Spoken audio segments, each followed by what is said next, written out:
Okay, real quick. Who are you playing? Guys, I've always said that when I talked about wing T or we discussed wing T. Who is this wing T team?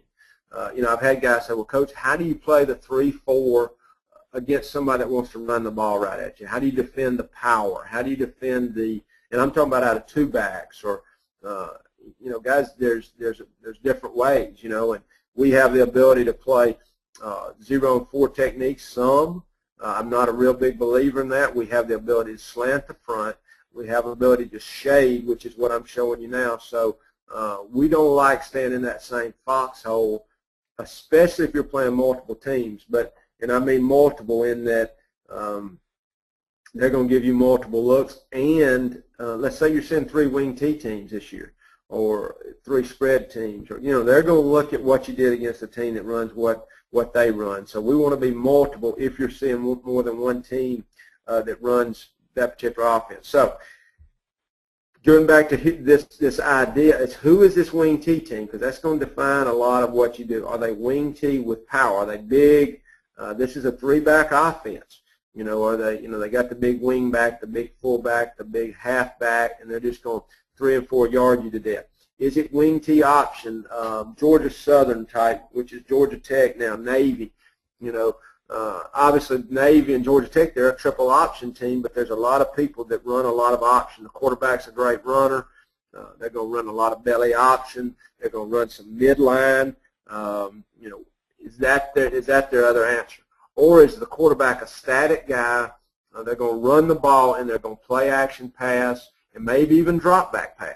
They're going to use the speed sweep, and get multiple receivers. And, just talking about what makes the wing T a great offense if people know what they're doing is you've got the ability to get 4 quick receivers out of the game, out on you, and then, of course, you've got a 3-back running attack. So you throw in the option and all the things that go with it. It's obvious that it's got a lot of merit.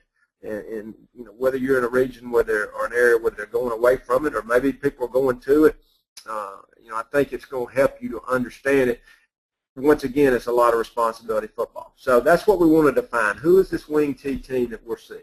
Okay, let's talk about the basic wing T formation that you're going to see and what are our ideas against it.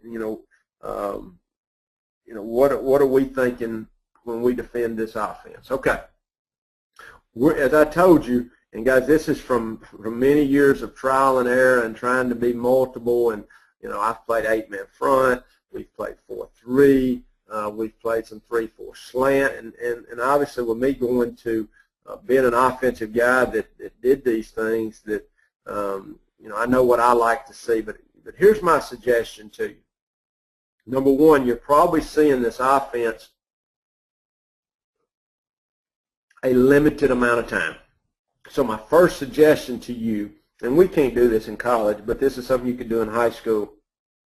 If you've got access to spring training, take one day of your spring and spend it working on seeing this stuff. Then take another day in the summer, just like you would do a spread. You're throwing 7-on-7 in the summer against each other. Take a day and walk through these basic alignments and plays. Do the same thing in the spring. The spring, the good thing, if you've got access to a spring in the state you're in, you can see this live. You can go against wing T and get it on tape, which you're going to come back and review. Guys, look how we played this right here. Take the opponent that you're going to see and work this stuff. Then they're at least familiar with it when you break it out during the year. So if you can do it in the spring, if you don't have the spring, go the summer. Work on this stuff early, okay? Because if you just wait to the week of, you're going to be in trouble. And I'm a firm believer in repetition, okay? So what I'm going to tell you is I'm not a big believer in multiple looks. Now, if you're going to see 4 wing T teams in the year, the team you got to beat or the teams you got to beat, and I know you got to beat everybody, but the ones that are going to be tougher, you're going to want to save your best looks.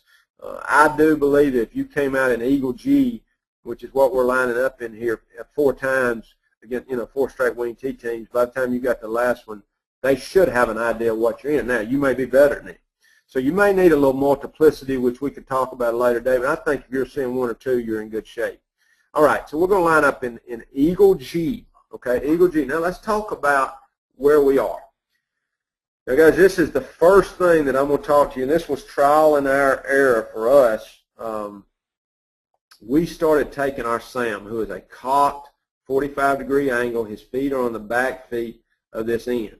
Okay, we're going to square up Sam, all right, where he can see this wing. Now, guys, if the ball is snapped, now here's the first thing you'll understand. If the ball is snapped with no motion, and it's all based on who you're seeing, a lot of times that's a pass. Okay, a lot of times that's a pass.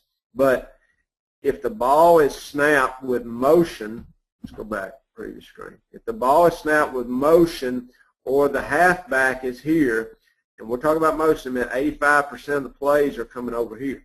All right, because it's built to start the ball to the wing.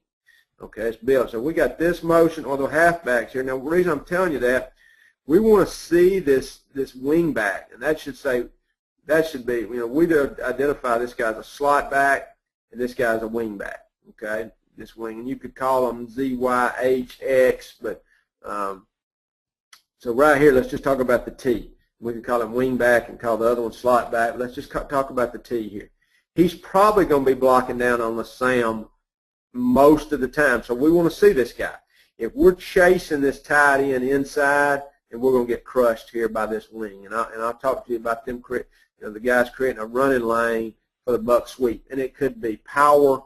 You know, people have gotten away. Some of them have gotten away from the buck sweep and just ran the block down guard around power with the fullback leading it, which I don't think is anywhere near as good as a buck sweep. But obviously, that's another play in their arsenal. But the wing blocks down the same, so we need him to see it.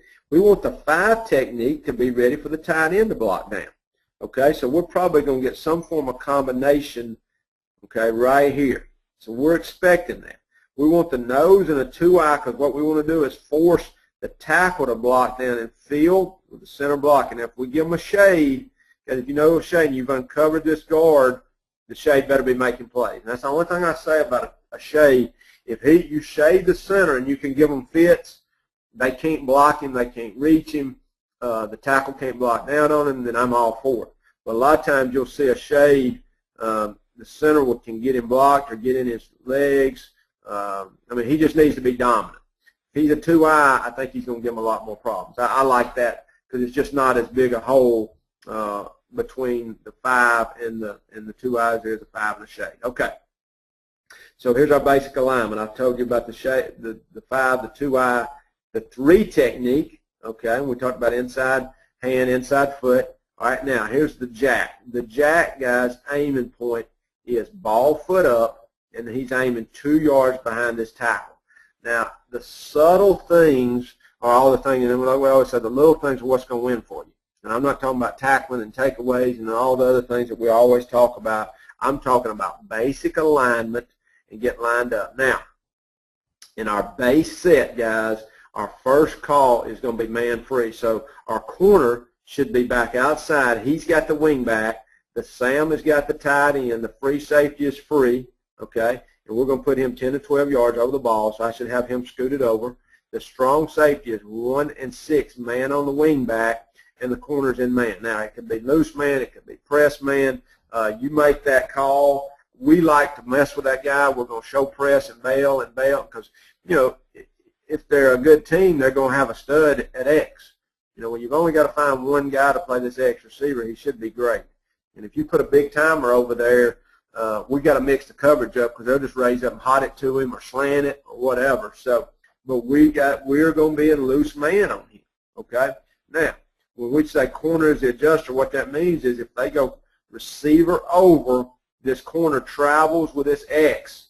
Okay, and our box stays the same. Now, so there we go when we start talking about reps. If the ball was snapped with no motion, Mike and Will have the back, okay? Mike and Will have the back, all right? So if we got some kind of back out, okay, some kind of back out of the backfield here on a play, play pass or just release it, back out. Will would have him, Mike would have the hole, okay? Spy the quarterback, look for crossers, etc. Everybody else is in man free, all right? Okay. So hopefully we've answered those questions. Corner here should be outside about 1 and 5 to 6. Guys, and what we're expecting is motion. Okay, so now how did this change? How did we change here? Okay, there's our wing back. All right, they've taken the wing into the backfield here. Okay, so what we're going to do, we're going to take our corner and our Sam, and we're going to have what we call a Y read. And what that means is the corner has the tight end man deep. The Sam has got the first back out. All right, the Sam is going. So how this thing would unfold, Sam would take the first back out, and if they ran 2 backs out, the Mike would have the second. So basically, the Mike and Will still have this back, but if this back crossed the formation, then Will's got the first back out to his side. The Mike would have the second back out to this side. Okay, so once again, corner's got the tight end. He's got this, we call it a mini half. He's got the first thing deep, which is 99% of the time the tight end. I have seen the tight end go flat, and this back run a seam, and we would trade it off. Sam would have the tight end. Sam's got the flat, first thing to the flat. Corner's got the first thing deep, probably going to be the tight end. Okay? Free safety is a free player. So if the ball was snapped with no motion in this strong set, once again, what is our rule? The X goes over, the corner goes over. And a quick note, when people go end over, which is a big wing T, triple option team,